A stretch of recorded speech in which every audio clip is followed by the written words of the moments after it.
SP news కి స్వాగతం. ముందుగా ముఖ్యాంశాలు.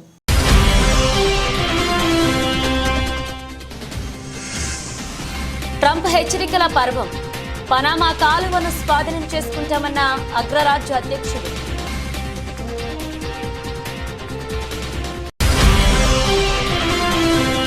ఢిల్లీలోని ఐకానిక్ రెస్టారెంట్ లో రాహుల్ గాంధీ ఫ్యామిలీ భోజనం. నెట్టింట వైరల్ అవుతున్న ఫోటోలు.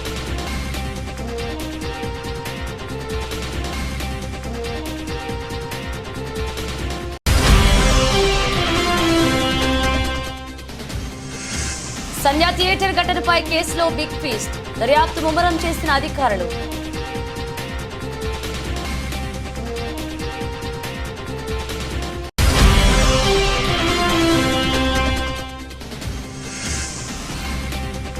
చదరంగంలో చంద్రబాబు మనవడు దేవాంశ్ రికార్డ్.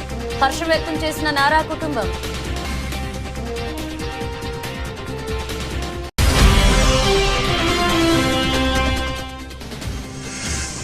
ఫైనల్లో బంగ్లాదేశ్ పై భారత్ ఘన విజయం. అర్ధ సెంచరీతో అదరకొట్టిన త్రిష.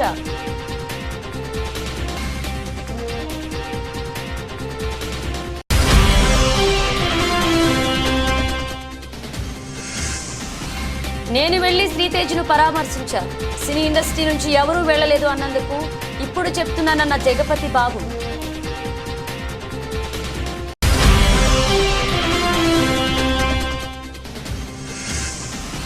స్టాక్ మార్కెట్లో కొనుగోళ్ల ఉత్సాహం. లాభాలతో షూరైన సూచీలు.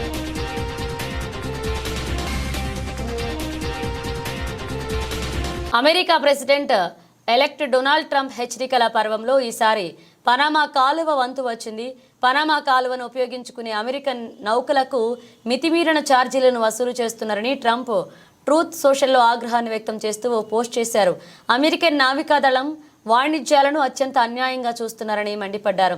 పనామా పట్ల అమెరికా అసాధారణమైన దాతృత్వాన్ని ప్రదర్శించిందని, అయినప్పటికీ పనామా వసూలు చేస్తున్న ఛార్జీలు హాస్యాస్పదంగా ఉన్నాయని స్పష్టం చేశారు. కాలువపై నియంత్రణను అప్పగించడంలోని నైతిక చట్టపరమైన నిబంధనలను పాటించకపోతే కాలువను పూర్తిగా తిరిగి తమకు ఇచ్చేయాలని డిమాండ్ చేస్తున్నామన్నారు.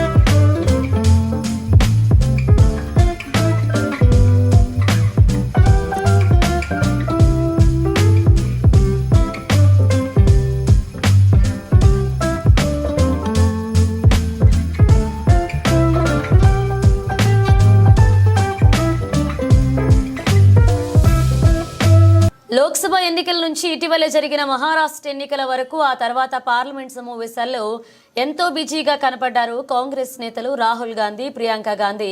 ప్రస్తుతం కాస్త సమయం దొరకడంతో వారి కుటుంబ సభ్యులు అందరూ కలిసి ఇవాళ ఢిల్లీలోని ఓ రెస్టారెంట్లో లంచ్ చేశారు. రాహుల్ గాంధీ కుటుంబం మొత్తం క్వాలిటీ రెస్టారెంట్లో పలు రకాల వంటకాలను రుచి చూసింది. ఈ ఫోటోలను రాహుల్ గాంధీ తన ఇన్స్టాగ్రామ్ ఖాతాలో పోస్ట్ చేశారు. ఇందుకు సంబంధించిన ఫోటోలు సామాజిక మాధ్యమాల్లో వైరల్ అవుతున్నాయి. రాహుల్, ప్రియాంక వెంట వారి తల్లి సోనియా గాంధీ, ప్రియాంక భర్త రాబర్ట్ వాద్రా, కూతురు మిరాయా వాద్రా, ఆమె అత్తయ్య కూడా ఉన్నారు. రాహుల్ గాంధీ అతని సోదరి ప్రియాంక రాయ్ బరేలీ, వాయనాడ్ లోక్సభ నియోజకవర్గాలకు ప్రాతినిధ్యం వహిస్తున్న విషయం తెలిసిందే.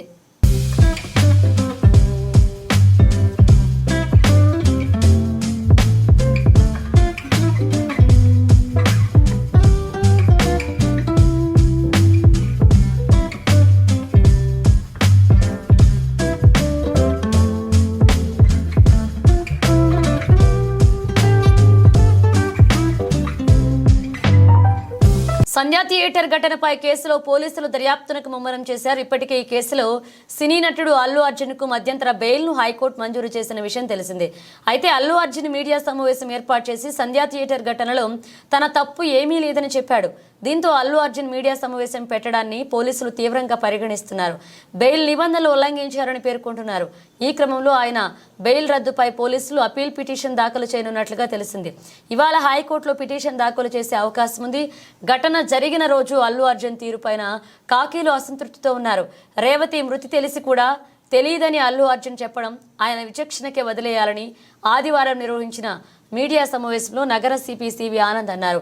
థియేటర్లో ఉన్న అల్లు అర్జున్కు పోలీసులు విషయం చెప్పారు, కానీ రేవతి మృతి మరుసటి రోజు తెలిసింది అని అల్లు అర్జున్ మాట మార్చాడు అంటూ సిపి పేర్కొన్నారు. మీడియా సమావేశంలో సంధ్యా థియేటర్ ఘటన సమయంలో వీడియోలను ప్రదర్శిస్తూ సిపి ప్రజెంటేషన్ ఇచ్చారు. న్యాయపరంగా అల్లు అర్జున్ కేసును ఎదుర్కొంటామని సిపి ఆనంద్ పేర్కొన్నారు. మరోవైపు అల్లు అర్జున్ నివాసం వద్ద ఓయూ జేఏసీ నేతలు ఆందోళనకు దిగారు. ఈ క్రమంలో పోలీసులు 6 ఓయూ జేఏసీ నేతలను అరెస్ట్ చేసి జూబ్లీహిల్స్ పోలీస్ స్టేషన్కు తరలించారు. అర్జున్ నివాసం వద్ద జరిగిన ఘటనపై డీజీపీకి ఫోన్ చేసి సీఎం రేవంత్ రెడ్డి ఆరా తీశారు. ఇలాంటి ఘటనలు మరొకసారి పునరావృతం కాకుండా జాగ్రత్తలు తీసుకోవాలని రేవంత్ ఆదేశించారు. సినీ ప్రముఖుల ఇళ్లపై దాడి ఘటనను ట్విట్టర్ వేదికగా సీఎం రేవంత్ రెడ్డి ఖండించారు. శాంతి భద్రతల విషయంలో కఠినంగా వ్యవహరించాల్సిందిగా రాష్ట్ర డీజీపీ నగర పోలీస్ కమిషనర్ను ఆదేశిస్తున్నారని తెలిపారు. ఈ విషయంలో ఎలాంటి అలసత్వాన్ని సహించేది లేదు అని అన్నారు. అదేవిధంగా సంధ్యా థియేటర్ ఘటనలో సంబంధం లేని పోలీస్ సిబ్బంది స్పందించకుండా ఉన్నతాధికారులు జాగ్రత్తలు తీసుకోవాలని రేవంత్ రెడ్డి ఆదేశించారు.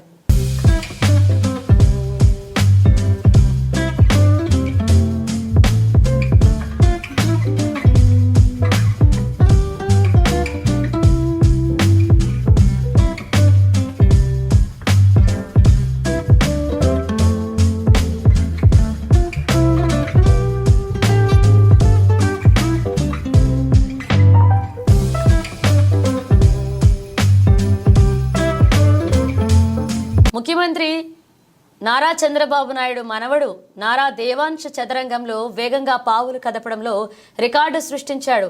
చెక్మేట్ సాల్వా 175 ఫజిల్స్ సాధించడంలో world book of records London నుంచి నారా దేవాంశ్ ధృవపత్రం సాధించారు. నారా దేవాంశ్ రికార్డు సాధించడం పట్ల నారా కుటుంబం హర్షం వ్యక్తం చేసింది. ఈ సందర్భంగా దేవాంశ్ తండ్రి మంత్రి నారా లోకేష్ స్పందించారు. దేవాంశ్ చెస్ను ఎంతో ఇష్టంగా స్వీకరించి కొన్ని వారాలుగా ఈ రికార్డు కోసం శ్రమించాడని పేర్కొన్నారు. చదరంగంలో శిక్షణ ఇచ్చిన రాయ్ చెస్ అకాడమీకి ఆయన ధన్యవాదాలు తెలియజేశారు.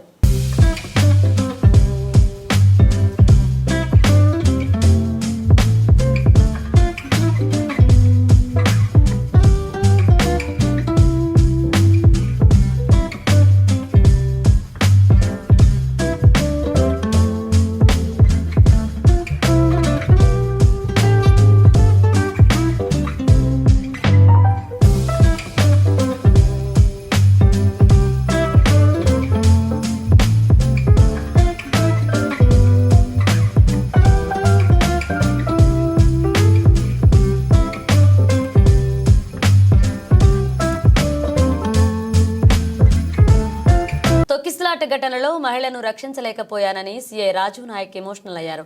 ఆమెను కాపాడలేదనే బాధ ఇంకా వేధిస్తోంది అని కంటతడి పెట్టుకున్నారు. ఆసుపత్రిలో చికిత్స పొందుతున్న బాబు శ్రీతేజ్ త్వరగా కోలుకోవాలని ఆకాంక్షించారు. అల్లు అర్జున్ టీం నుంచి తనకు ఎలాంటి సమాచారం లేదని, థియేటర్ యాజమాన్యంతో మాత్రమే కాంటాక్ట్ ఉందని పేర్కొన్నారు. తాను కూడా తొక్కిసలాటలో చనిపోతానని అనుకున్నట్లుగా చెప్పారు. సార్, ఫస్ట్ ఆఫ్ ఆల్ చాలా బాధ అనిపిస్తుంది సార్. గత 15 రోజుల నుంచి ఈ సంఘటన నా చేతుల లేదు. పాప మాకు శాంతి కలగాలని వాళ్ళ కుటుంబానికి ఒక ప్రాణాన్ని కాపాడలేకని ఒక బాధ నాకు ఒక 15 రోజుల నుంచి ఇదే అవుతుంది సార్. ఎందుకంటే నా చేతుల్నే చాలా ట్రై చేసిన సార్. చాలాసేపు తనలైనా నేను మా మౌనిక ఎస్ఐ అసలు చెప్పలేని ఇది సార్. 15 రోజుల నుంచి నా మదిలో మెలుతా ఉంది. ఆ దేవుని భగవంతుల్లా ఆ బాబు కోలుకోవాలని నేను కోరుకుంటున్నాను సార్. ఆ రోజు జరిగిన సంఘటన సార్, మేనేజ్మెంట్కు నేను బ్యాక్ సైడ్ నేను రాసి మేనేజ్మెంట్కి ఇంటిమేషన్ ఇచ్చిన సార్. నాకు పై వాళ్ళ అల్లు అర్జున్ టీం నుంచి మనకు ఎలాంటి ఇంటిమేషన్ లేదు సార్. మా ఓన్లీ మేనేజ్మెంట్ నుంచి విజిట్ అనేది ఉంది సార్. ఆ విజిట్కి నేను మా సీనియర్ ఆఫీసర్తో మాట్లాడి నేను చూసి ఆ 2 థియేటర్లు ఒకటే ప్లేస్లో ఉండడం సార్. ఆ ప్లేస్లో ఉండడం 2 థియేటర్లకు ఒకటే ఎంట్రీ ఒకటే ఎగ్జిట్ సార్. 35 and 70 mm అది పాసిబుల్ కాదానికి అదే పేపర్ కాపీ టు SHO ఒకటి వచ్చింది సార్. దాని బ్యాక్ సైడ్ నేనే నా స్వయాన రైట్ ముందు రాసి మేనేజ్మెంట్కి వెళ్ళినా సార్. వాళ్ళ అల్లు అర్జున్ టీం కాంటాక్ట్ మాకు లేదు సార్. సో మేనేజ్మెంట్ వాళ్ళకి ఇంటిమేషన్ చేయాలి సార్ ఇది. సో ఇంకోటి సార్, బిఫోర్ 2 hours నుంచి నేను స్ట్రగుల్ చేస్తున్నా. మీడియా మిత్రులు అందరూ ఉన్నారు, చాలామంది, ఒక దాదాపు 100 మంది ప్రెస్సులు ఉన్నారు. 2 hours నుంచి మేము, మా SI Mounika lady officer, so ఎంతోగానో ట్రై చేస్తున్నాం క్రౌడ్ ఫుల్ కంట్రోల్ చేయడానికి. సో మేనేజ్మెంట్ మా ఎదురుగానే ఆ గ్రిల్ గిట్స్ ఇరగడము, నేను పడిపోవడం, దేవుని వల్ల అది భగవంతుని ఈ రోజులు ఉన్నామంటే అది ఏమున్నాం. కానీ ఫస్ట్ ఆఫ్ ఆల్ నేనే గద్వాల జిల్లా కాచిగూడ రైల్వే స్టేషన్ నుంచి పాండిచ్చేరి వెళ్తున్న రైలు గద్వాల వచ్చేసరికి ఏసీ బోగిలో మంటలు చెలరేగడంతో గద్వాల రైల్వే స్టేషన్లో రైలును ఆపేశారు రైల్వే అధికారులు. ఏసీ బోగిలలో మంటలు చెలరేగడంతో రైలును ఆపి ప్రయాణికులను దింపారు రైల్వే అధికారులు. చెన్నైకి వెళ్తున్నాం సార్. గద్వాల స్టేషన్ రాగానే ఇక్కడ నుంచి B4లో నుంచి పొగలు రావడం జరిగింది. మేము జస్ట్ ఏదైనా ప్రాబ్లం అనుకున్నాము, కానీ ఆగిన ఒక 10 నిమిషాలుగా పొగలు ఎక్కువైనాయి జరిగింది. అందరం పొగలు అందరం కింద పెట్టేసి బయటకు వెళ్ళిపోతాం. ఒక 20 minutes అవుతుంది. ఇంకా వస్తున్నాయి కలిగే అవకాశం ఉండదు సార్. ప్రయాణం పోవాలి ఖచ్చితంగా. ఇదే ప్రాబ్లం స్టేషన్లో జరిగింది కాబట్టి మేము రెక్టిఫై చేసుకోగలం. అదే ఎక్కడైనా మార్గ మధ్యలో జరిగితే ఆ మంటలు ఇంకా చెలరేగే అవకాశం ఉంటుంది. అప్పుడు ఎవరు కాపాడడానికి అవకాశం ఉండదు. కాబట్టి ఇలాంటివి ఇంకా జరగకూడదని నేను ఆశిస్తున్నాను. South central railway. ఖమ్మం జిల్లా వైరా నియోజకవర్గ కేంద్రం ఎమ్మెల్యే క్యాంపు కార్యాలయంలో నిరుపేద లబ్ధిదారులకు కళ్యాణ లక్ష్మి, షాదీ ముబారక్ చెక్కులు పంపిణీ చేశారు ఎమ్మెల్యే మాలోత్ రామ్దాస్ నాయక్.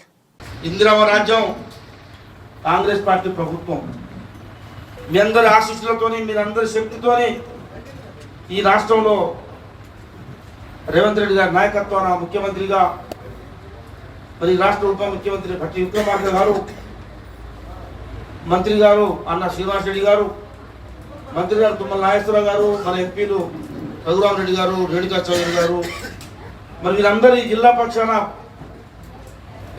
మీ అందరి ఆశీస్సులతో ఇందిరమ్మ రాజ్యంలో మీ అందరికీ కావాల్సింది రావాల్సింది వచ్చే దాంట్లో అందరూ పనిచేస్తున్న నేపథ్యంలో ఏదైతే కాంగ్రెస్ పార్టీ ఆ రోజు సోనియా గాంధీ గారు, రాహుల్ గాంధీ గారు ఏమన్నారో అవన్నీ కూడా ఒకటి ప్రజలు చెప్తా ఉన్నాం. మీరు గెలిపించిన ఏమంటే ఉచిత బస్సు, మీరు గెలిపించిన ఏమంటే ఉచిత కరెంటు, ఉచిత బస్సుకి నెలకి 400 రూపాయలు. మనకు అర్థం కావట్లే, నెలకు 400 రూపాయలు గవర్నమెంట్ మన తరఫున 400 కోట్ల రూపాయలు ప్రభుత్వం మన తరఫున ఆర్టీసీ కడతా ఉంది. ఆర్టీసీ నాకు తెలిసి ఇప్పటికి మూతపడిపోయేది. గత ప్రభుత్వం కేసీఆర్ టైంలో ఆర్టీసీ మొత్తం మూతపడిపోయే పరిస్థితికి వచ్చింది. మరి మన సోదరుల వాళ్ళందరికీ కూడా ఇటు మీ అందరికి ఉచిత బస్సు ఇస్తూ, మీ టికెట్ల డబ్బులు గవర్నమెంట్ కడుతూ, ఇటు ఆర్టీసీ పెద్ద ఎత్తున లాభాలు వచ్చిన పరిస్థితి.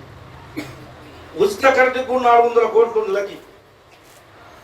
ఈ దేశంలో ఎక్కడా కూడా ప్రధానమంత్రి మోడీ గారి రాష్ట్రంలో కూడా జరగని రుణమాఫీ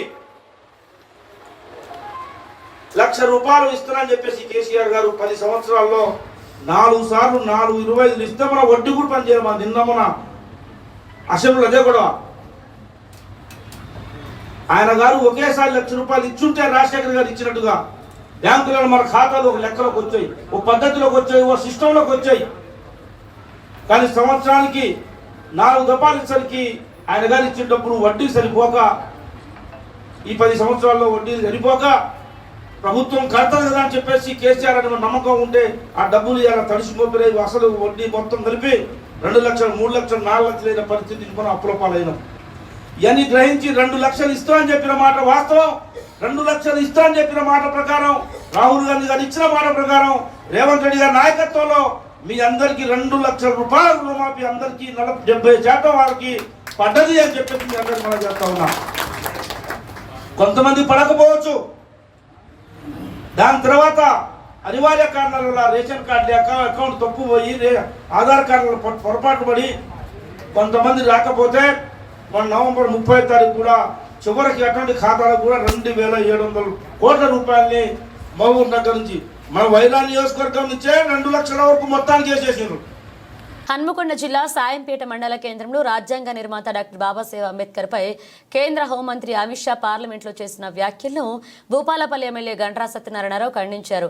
మండల కేంద్రంలోని అంబేద్కర్ సెంటర్లో కాంగ్రెస్ పార్టీ నేతలు నిర్వహించిన నిరసనలో ఎమ్మెల్యే పాల్గొన్నారు. ఈ సందర్భంగా ఎమ్మెల్యే మాట్లాడుతూ కేంద్ర హోంమంత్రి అమిత్ షా పార్లమెంట్లో ప్రతిపక్ష ఎంపీలను ఉద్దేశించి పార్లమెంట్లో అంబేద్కర్ అని పదే పదే ప్రస్తావించడం కంటే అందుకు బదులుగా ఏదైనా దేవుణ్ణి స్మరించుకుంటే స్వర్గం దొరుకుతుందని మాట్లాడడం దేశ ప్రతిష్టతకు మంచిది కాదు అన్నారు. వెంటనే వారి అనుచిత వ్యాఖ్యలు వెనక్కి తీసుకుని దేశ ప్రజలకు క్షమాపణ చెప్పాలని అన్నారు. డాక్టర్ బాబాసాహెబ్ అంబేద్కర్ రాజ్యాంగాన్ని అమలు చేయాలని విలువలను మంటగలుపుతున్నారని పార్లమెంట్ సభ్యులు అడగడంతో పార్లమెంట్ సభ్యుల మీద అనుచిత వ్యాఖ్యలు ఏదైతే అంబేద్కర్ అంటారు, అంబేద్కర్ బదులు మీరు గుళ్ళో ఉన్న దేవుణ్ణి తలుచుకోండి స్వర్గం పోతారని ఏదైతే మరి మాట్లాడడమో ఇది ప్రజాస్వామ్యాన్ని, అంబేద్కర్ రాసినటువంటి రాజ్యాంగాన్ని తుంగలో తొక్కే విధంగా, మంటలు కలిపే విధంగా అంబేద్కర్ వాక్యాలు. ఇది ప్రజాస్వామ్యము మొత్తం కూడా తీవ్రంగా ఖండించవలసినటువంటి అవసరం ఉంది. అంబేద్కర్ రాసినటువంటి రాజ్యాంగం ఏదైతే అంబేద్కర్ని అవమానించిందో ఆయనను వెంటనే క్యాబినెట్ నుంచి బర్తరఫ్ చేయాలని భారతదేశ వ్యాప్తంగా కూడా నిరసన తెలిపిన దాన్ని ప్రధానమంత్రి సమర్థించుకునే విధంగా ఈరోజు మాట్లాడము సిగ్గుసేటైనటువంటి విషయం. ఈరోజు వెంటనే అమిత్ షాను క్యాబినెట్ నుంచి బర్తరఫ్ చేసి ఈ దేశానికి క్షమాపణ చెప్పాలని మేము డిమాండ్ చేస్తున్నాం. ఆయన రాసినటువంటి రాజ్యాంగ విలువల ప్రకారంగానే పేదలు, బడుగులు, బలహీన వర్గాలకు రిజర్వేషన్ కల్పించడమే కాకుండా చట్టసభల్లో అదేవిధంగా హన్మకొండ జిల్లా సాయంపేట మండల కేంద్రంలోని రైతు వేదికలో వివిధ గ్రామాలకు చెందిన మొత్తం 19 మంది సీఎంఆర్ఎఫ్ లబ్ధిదారులకు 4,98,000 రూపాయల విలువైన చెక్కులను భూపాలపల్లి నియోజకవర్గ ఎమ్మెల్యే గండ్రా సత్యనారాయణరావు అందజేశారు. అనంతరం ఎమ్మెల్యే మాట్లాడుతూ అన్ని వర్గాల ప్రజలకు అండగా నిలవడమే రాష్ట్ర ప్రభుత్వ లక్ష్యమన్నారు. పేద ప్రజలను ఆర్థికంగా ఆదుకునేందుకు ప్రజాప్రభుత్వం అనేక సంక్షేమ పథకాలు అమలు చేయడం జరుగుతుందని ఎమ్మెల్యే గుర్తు చేశారు. మానవతా దృక్పథంతో సీఎం రేవంత్ రెడ్డి దరఖాస్తు చేసుకున్న ప్రతి ఒక్కరికి ఆర్థిక సహాయాన్ని మంజూరు చేస్తున్నట్లుగా పేర్కొన్నారు. అనంతరం మండలంలోని పలువురు రైతులు వ్యవసాయ శాఖ ఆధ్వర్యంలో ఉచిత వరి విత్తనాల బ్యాగ్లను ఎమ్మెల్యే అందజేశారు. ఆ ధరణి పోర్టల్ వల్ల మన యొక్క అధికారాలని తీసి వేరే దేశపోనికి అప్పచెప్పి వాడి ఇష్టానుసారంగా మనకు హక్కులను కాలరాసినటువంటి మరి గత ప్రభుత్వం రైతుల హక్కులను కాలరాయడం జరిగింది. కనుక దాన్ని దృష్టిలో పెట్టుకొని ఆ ధరణిని రద్దు చేసి కాసు కాలంలో పేరు ఎక్కియడం, అదేవిధంగా భూమి ఏదైతే కారస్ ఖాతా కానీ, సీలింగ్ ల్యాండ్ కానీ, ప్రభుత్వ భూమి కానీ, ఫారెస్ట్ భూమి కానీ, ఖరీదు పెట్టి కొనుక్కున్నటువంటి భూమి కానీ ఆ భూములంటే మీకు సర్వే జరిపి పాస్ పుస్తకాలు ఇచ్చి రేపు రైతు భరోసా కానీ, యాక్సిడెంట్ అయితే రైతు బీమా కానీ, అదేవిధంగా బ్యాంకులో పోతే పంట రుణం వచ్చే విధంగా ఒక చట్టాన్ని తీసుకురావడం జరిగింది. అది భూభారతి. ఆ చట్టము తహసీల్దార్కు ఆర్డీఓలకి అధికారం ఉండే విధంగా, ఇంతకుముందు కలెక్టర్ యొక్క తంబు పెడితే ఓపెన్ అయ్యేది. గతంలో మాదిరిగా మనం భూమి దున్నుకుంటున్నాం, భూమిని నమ్ముకుంటున్నాం, మనకు బుక్కులేక అనేక అవస్థలు పడ్డాం. అలాంటి ఈరోజు అధికారాలను తహసీల్దార్లకే ఆర్డీఓలకే. హన్మకొండ జిల్లా ఆత్మకూరు పోలీస్ స్టేషన్ పరిధిలోని అక్కంపేట గ్రామం వద్ద ఆటోలో తరలిస్తున్న గంజాయిని పట్టుకున్నారు పోలీసులు. ఈ సందర్భంగా ఆత్మకూరు సే సంతోష్ వివరాలు వెల్లడించారు. దామరి ఎస్ఐ అశోక్ అక్కంపేట వద్ద వాహనాలు తనిఖీలు చేస్తున్న క్రమంలో అనుమానాస్పదంగా కనిపించిన ఆటోను తనిఖీ చేయగా 1100 గ్రాముల ఎండు గంజాయి లభించిందని, దాని విలువ 27,500 ఉంటుందని పేర్కొన్నారు. వరంగల్ నుండి అక్రమంగా ఆత్మకూరుకు తరలించే క్రమంలో గంజాయి పట్టుకున్నట్లుగా నిందితుడు పెద్దాపూర్ గ్రామానికి చెందిన వంశీగాన్ అదుపులోకి తీసుకుని రిమాండ్కు తరలిస్తున్నట్లుగా సీఐ సంతోష్ తెలియజేశారు. ఈ సందర్భంగా గంజాయిని పట్టుకున్న ఎస్ఐని పోలీస్ సిబ్బంది సీఐ అభినందించారు.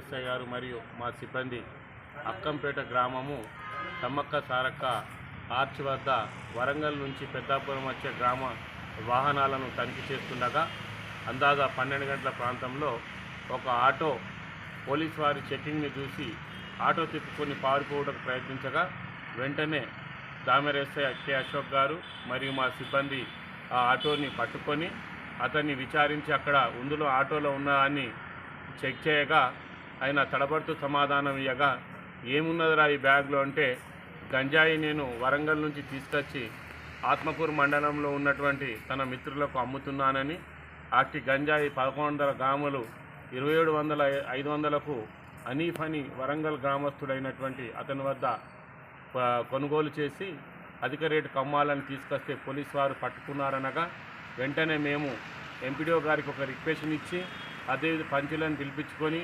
ఫోటోగ్రాఫర్ని అదేవిధంగా ఆ తూకం వేసి అతన్ని పిలిపించుకొని అక్కడ ఆ ఉన్నదానిని చెక్ చేయగా దాంట్లో ఘాటైన గంజాయి వాసన వస్తూ గంజాయి ఆకులు పువ్వులు గల ఎండిన గంజాయి ఉండగా అట్టి గంజాయిని మేము తూకం వేస్తే 1100 గ్రాములు రాగా దాని విలువ 27,500 రూపాయలు. అట్టి వ్యక్తిని నిందితుడిని విచారించగా తన పేరు వంశీ అని, తండ్రి పేరు రవి మరియు మన పెద్దాపూర్ గ్రామస్తుడని, తన గత సంవత్సరం నుంచి గంజాయికి అలవాటు పడి గంజాయి తాగుతూ ఈ మధ్య కాలంలోనే అనీఫ్ అనే అతని దగ్గర నుంచి గంజాయి పర్చేజ్ చేస్తూ ఇక్కడ ఉన్నటువంటి పిల్లలకు అమ్ముతున్నానని, అదే రోజు భాగంలో ఈరోజు గంజాయి తీసుకువస్తూ పట్టుబడ్డాన్ని తెలిపినాడు. అట్టి దానిని ఎస్ఐ గారు ఆ పంచనామా నిర్వహించి దరఖాస్తు వచ్చి పోలీస్ స్టేషన్కి ఇయ్యగా కేసు నమోదు చేసుకొని అతనిని ఈరోజు రిమాండ్కు పంపుతున్నాం. అండర్-19 మహిళల ఆసియా కప్ టోర్నీలో యువ భారత్ కప్ కొట్టేసింది.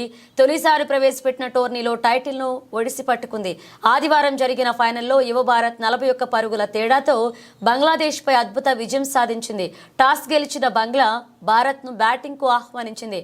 ఓపెనర్ గొంగడి త్రిష 47 బంతుల్లో 52, 5 4లు, 2 6లు, అర్ధ సెంచరీకి తోడు మిథిలా వినోద్ 17 ఆకట్టుకోవడంతో టీమిండియా నిర్ణీత 20 ఓవర్లలో 117/7 స్కోర్ చేసింది. ఫర్జానా ఇస్లామిక్ 4/31 4 వికెట్లతో విజృంభించింది. ఆ తర్వాత లక్ష్య ఛేదనకు దిగిన బంగ్లా 18.3 ఓవర్లలో 76 పరుగులకు కుప్పకూలింది. స్పిన్నర్లు ఆయుషి శుక్లా 3/17, పరుణి సిసోడియా 2/12, సోనం యాదవ్ 2/13 స్పిన్ మాయాజాలంతో బంగ్లా పతనాన్ని శాసించారు. వీరి స్పిన్ తాటికి బంగ్లా జట్టులో ఫిర్దోష్ 22, ఫహీమీదా 18 మినహా అందరూ సింగిల్ డిజిట్ స్కోర్లకు పరిమితమయ్యారు. ఛేదనలో ఒకానొక దశలో బంగ్లా 7 ఓవర్లకు 44/2 స్కోరుతో మెరుగ్గా కనిపించిన బంగ్లా భారత స్పిన్నర్ల విజృంభణలో 32 పరుగుల తేడాతో చివరికి 8 వికెట్లు కోల్పోయి ఓటమి వైపు నిలిచింది. అర్ధ సెంచరీతో జట్టు విజయంలో కీలకమైన త్రిషకు ప్లేయర్ ఆఫ్ ద మ్యాచ్ దక్కింది.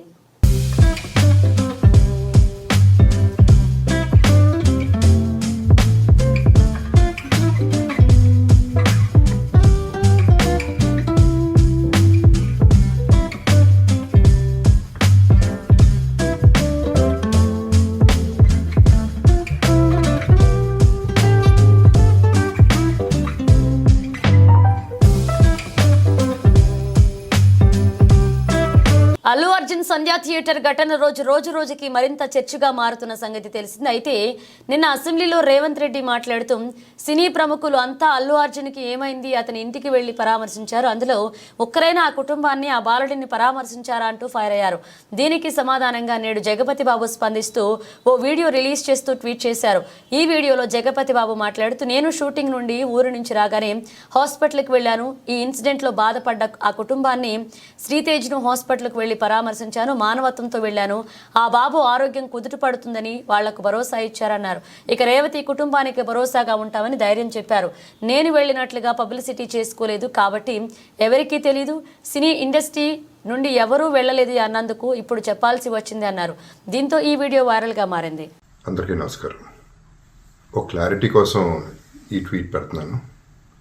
నేను షూటింగ్ నుంచి ఊరు నుంచి రాగానే వెంటనే హాస్పిటల్కి వెళ్ళాను. అల్లు అర్జున్ ఈ ఇన్సిడెంట్లో, అన్ఫార్చునేట్ ఇన్సిడెంట్లో, ఈ యాక్సిడెంట్లో ఎఫెక్ట్ అయిన ఫ్యామిలీని చూడటానికి, ఫాదర్ని, ఆ బాబు సిస్టర్ని పలకరించాలని అనిపించింది, చూడాలనిపించింది. హ్యుమానిటేరియన్ గ్రౌండ్స్ మీద వెళ్ళాను. పాజిటివ్గా ఉంది. He might recover, there is a very good chances, let's hope for the best అని with all the peoples blessing and gods and goddesses అనేది చెప్పేసి భరోసా ఇచ్చి వచ్చాను. I wanted to go and అందరికంటే ఎక్కువ ఎఫెక్ట్ అయింది ఆ ఫ్యామిలీ కాబట్టి ఆ ఫ్యామిలీకి సపోర్ట్ ఇద్దాం అనే మై ఎక్స్టెంట్ సపోర్ట్. పబ్లిసిటీ చేయలేదు కాబట్టి ఎవరికి తెలియలేదు కాబట్టి ఈ మాట వచ్చింది. అది I just clarified it. Thank you very much once again. నమస్తే. ఈ వారం భారీ పతనం తర్వాత ఈరోజు స్టాక్ మార్కెట్ పుంజుకుంది. వారంలో మొదటి ట్రేడింగ్ రోజైన సోమవారం బీఎస్ఈ సెన్సెక్స్ 493.08 పాయింట్ల ఎగసి 78,534.67 పాయింట్ల వద్ద ట్రేడ్ అవుతుంది. అలాగే ఎన్ఎస్ఈ నిఫ్టీ కూడా 145.55 పాయింట్ల లాభంతో 22,464.95 పాయింట్లకు చేరుకుంది. సెన్సెక్స్లో చేర్చిన స్టాక్లను పరిశీలిస్తే టాటా స్టీల్, అల్ట్రాక్స్ సెమ్కో, ఎల్టీ, అలాగే టాటా మోటార్స్, బజాజ్ ఫైనాన్స్లో మంచి వృద్ధి కనిపిస్తుంది. అదే సమయంలో పడిపోయిన షేర్లలో పవర్ గ్రిడ్, జొమాటో ఉన్నాయి. మార్కెట్లో ఒడిదుడుకులు కొనసాగవచ్చని మార్కెట్ నిపుణులు అంటున్నారు. అందువల్ల పెట్టుబడిదారులు చాలా జాగ్రత్తగా పెట్టుబడి పెట్టాలి. మార్కెట్ కదలిక విదేశీ పెట్టుబడిదారులపై చాలా ఆధారపడి ఉంటుంది. విదేశీ ఇన్వెస్టర్ల అమ్మకాలు కొనసాగిస్తే మరొక క్షీణత కనిపించవచ్చు. అదే సమయంలో అమ్మకాలను నిలిపివేస్తే పెరుగుదల తిరిగి రావచ్చు.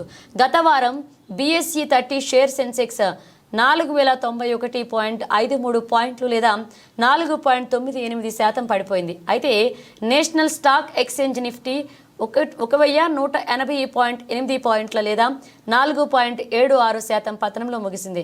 ఇక మార్కెట్ భారీ పతన కారణంగా టాప్ 10 సెన్సెక్స్ కంపెనీల మార్కెట్ వాల్యుయేషన్ గత వారం 4,95,061 కోట్లు క్షీణించింది. స్టాక్ మార్కెట్లో బేరిష్ ట్రెండ్ మధ్య Tata consultancy services, Reliance industries అత్యధిక నష్టాలను చవిచూశాయి.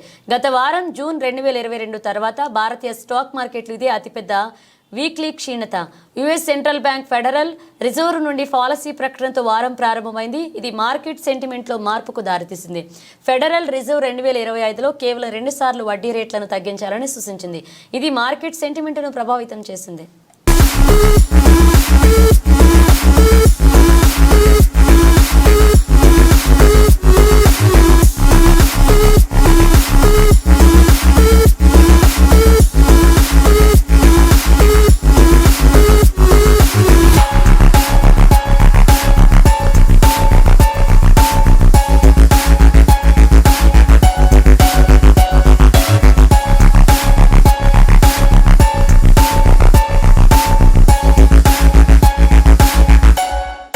బులెటిన్ ముగించే ముందు హెడ్లైన్స్ మరోసారి.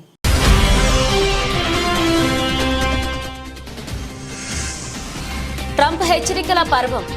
పనామా కాలువను స్వాధీనం చేసుకుంటామన్న అగ్రరాజ్య అధ్యక్షుడు.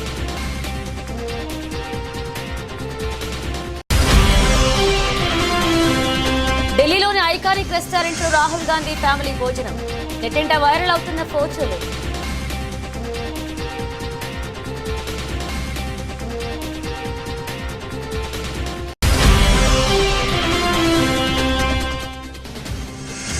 సంధ్యా థియేటర్ ఘటనపై కేసులో బిగ్ ట్విస్ట్. దర్యాప్తు ముమ్మరం చేసిన అధికారులు.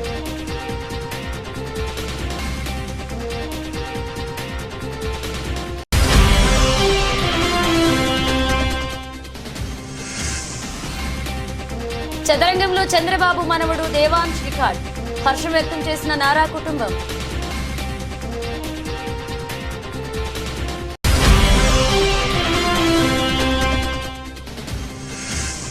ఫైనల్లో బంగ్లాదేశ్ పై భారత్ ఘన విజయం.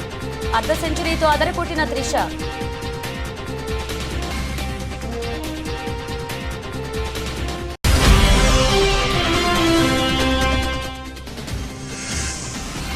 నేను వెళ్లి శ్రీతేజ్ను పరామర్శించా. సినీ ఇండస్ట్రీ నుంచి ఎవరూ వెళ్లలేదు అన్నందుకు ఇప్పుడు చెప్తున్నానన్న జగపతి బాబు.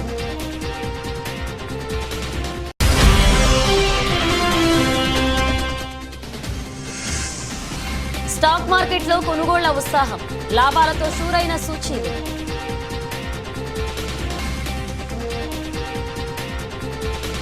ఇవి బులెటిన్ అప్డేట్స్. మరిన్ని అప్డేట్స్తో మళ్ళీ కలుద్దాం.